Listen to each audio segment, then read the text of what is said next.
ok on va essayer d'avancer 125 milliards yooyu nga tudd ku ko tudd sa xel dem ci Farba Ngom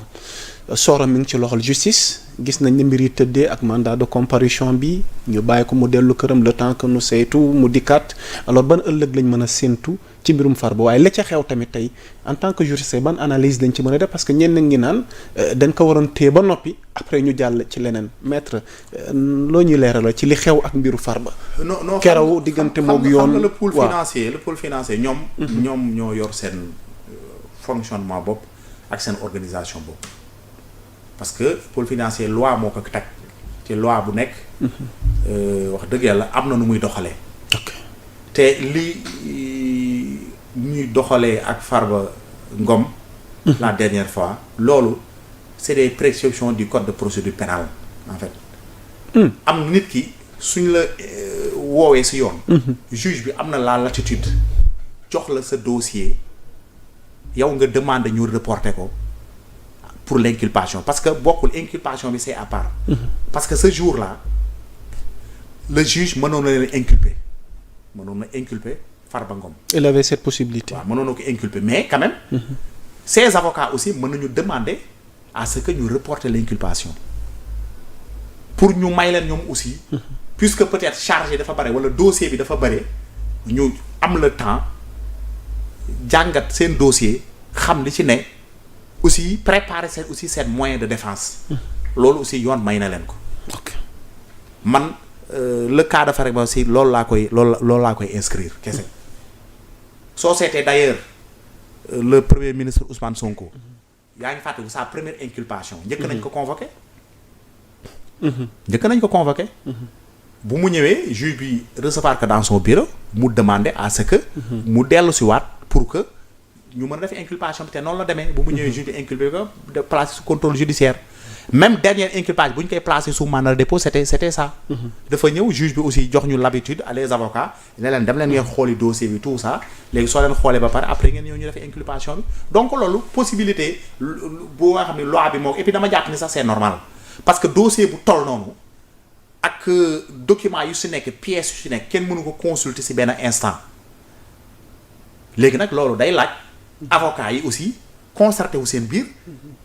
harmoniser aussi seen moyen de défense pour que jour inculpation bi su ko juge bi notifier les chargés les chefs d'inculpation yoo xam ne moom lañ koy toppee bu boobaa seen avocat aussi mën a taxaw défendre plaider ko souvent parce que foofu li ñuy plaider juge bi du àtte juge bi enquête rek lay def day ouvrir un dossier l'inculpation moom su xasee ba am li si topp mooy enquête dans le fond. mais avant enquête boobu dans le fond juge bi am na ñaari possibilité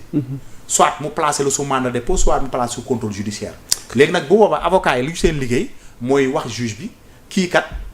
il bénéficie lu mu tudd sax d'une garantie de représentation en justice sa mise en liberté provu nu mu tudd sax son placement sous contrôle judiciaire lu mu tudd sax n'enfreint pas la manifestation de la vérité. su ko juge bi xoolee jàpp nañ moom lu ñu ko wax doy na ko. su ko neexee mu placer ko sous contrôle judiciaire. nangu passeport am ni que nag waroo génn Sénégal toogal fii. wala fekkee doy ko nag mën na ne man kat élément yi ma am. ak aussi pour bañ lu mu ay lu ñuy wax collision de témoins. xam nga loolu mën na am. yooyu yëpp pour bañ mu am. man je préfère ma jël ko yóbbu ko kaso bàyyi ko foofu en attendant enquête bi di continuer. donc loolu rek la donc ñoom nañu préparer seen ligne de défense en fonction les éléments qu'ils ont à leur possession parce que lu mu tudd sax cabinet instruction dossier kenn mënu ko jël dossier bi doo ko jël dossier da nga koy consulter rek sur place voilà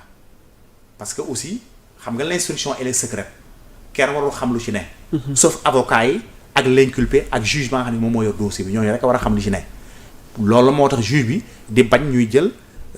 dans une procédure pénale ñuy jël dossier bi di ko génnee di ko yóbbu feneen di ko photocopier ak nangam mais mën na leen may ngeen consulter sur place léegi nag pour le moment le dossier est dans le bureau de juge ñoom nag su leen neexee dañuy dem xool te loolu sax mooy seen liggéey d'ailleurs ils sont engagés pour ça su ñu defee seen liggéey ba pare si loolu après nag bu baax juge bi nag woo leen léegi nag juge bi nag liggéeyam président de la république du ko jàngal keneen du ko jàngal moom xam na liggéeyam c'est un magistrat assermenté moo koy def te li mu def rek man dama jàpp ni si yoon la ko teg. ok ba keroog nag juge ba nga xam ne moom moo yor mbir yi di àtte wax dëgg gi wax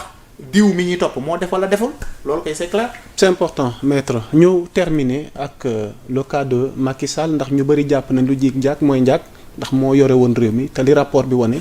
kon tey kenn gënu ko cee doon responsable pourra-t-il être poursuivi au regard tey jii nii de ce qui a été dit par rapport à ce rapport ak bu naree am tamit yan conditions la nar a amee maître. waaw man dama jàpp ne Macky Sall. waaw mooy disposition ba ñuy wax dans la constitution. il ne peut être poursuivi que pour haute trahison. disposition mënu ko sauver de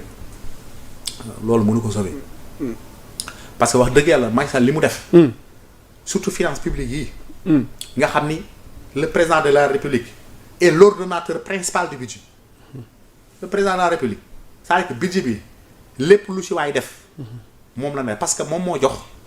même le ministre de l'économie et des finances ses pouvoirs képp ku am pouvoir actuellement dans le pays président de la République moo la ko jox donc lépp loo ciy def wax dëgg yàlla umpul le président de la République te wax dëgg yàlla ce carnage financier là dafa doy waar ba xam ne wax dëgg yàlla à mon avis la responsabilité de Macky Sall doit être quand même interpellée dans ce dossier là dañ ko war a interpeller. ndax dina yomb. yomb bi wala du yomb ça dépend peut-être des circonstances rek man jàpp naa ne Macky Sall mi ngi ci àdduna bi précisément mi ngi Maroc jàpp ñaawaram voilà te wax dëgg yàlla gëm naa ni la coopération judiciaire cette convention là qui doit être votée je pense que par les députés dans les jours à venir xaw ma nag le contenu de la convention mais convention bi si disposition ba nga xam ni permettre na ñu am des transferts de détenus ou de personnes inculpées pour une affaire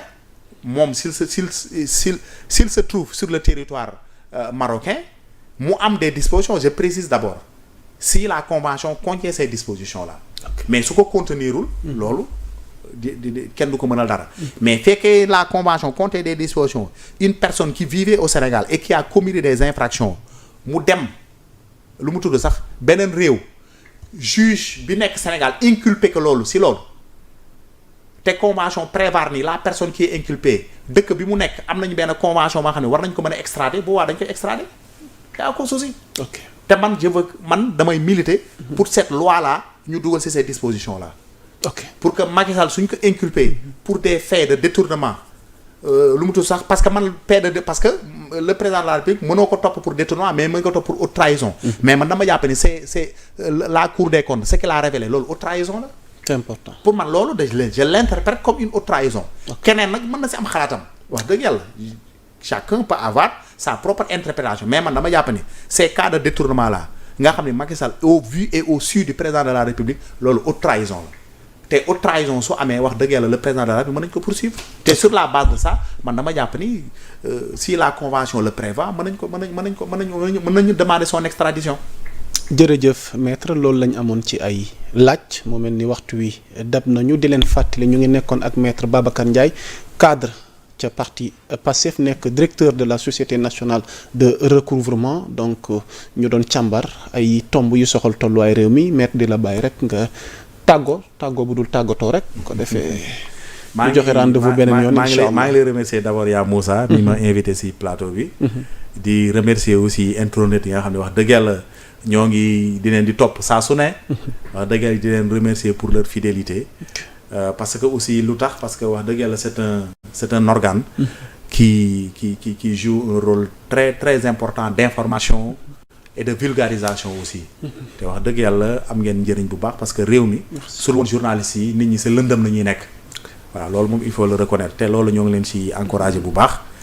di aussi am benn mbégte bu rëy di ñëw ci plateau bi aussi di défendre nos positions comme ni ngeen di éviter aussi ku ji ñu fi ñëw aussi défendre leur position di wax ni rek sénégalais yi liñ doon ñaan am nañu ko ñoo doon ñaan ay dirigeants yu jub yaa nga xam ne dañuy seet seen diggante ak yàlla avant sax ñuy seet seen diggante ak nit yoolu yàlla may na leen ko. jërëjëf léegi nag lu ñu soxla ñu accompagner leen. te incha allah suñu leen accompagner. fu ñu bëgg a yegg réew mi daañu fa yegg. Sénégal yëpp gis seen bopp Sénégal jaar fii jóg ba faw ak képp ku fi mënti ñëw politique boo mënti doxal tamit boobaa di nga fekk Sénégal jóg na dem yoon comme yeneen pays développé yi ni ñu mel te réew nag ku koy defar bu tax ñuy wax defar. dafa laaj temps dafa laaj patience aussi dafa laaj liggéey. te ñun si loolu nañu nekk te képp koy wax dëgg yàlla. affaire détournement wala scandale moom Sénégal war na ko ginnaaw. jërëjëf loolu moom incha allah na si xelu Sénégalais yi daal bu baax incha allah merci beaucoup. di leen jox dig daje ci yeneen jotaay ngir indi ay leeral ci tolluwaay réew mi di jaajëfal Yankuba Badji mi nekkoon ci xaral gi ak toute la coordination le programme étant suivi sur Sénégal 7 mbokk yi di leen baaluwaat ak encore une fois jaa ngeen jëf wasalaam.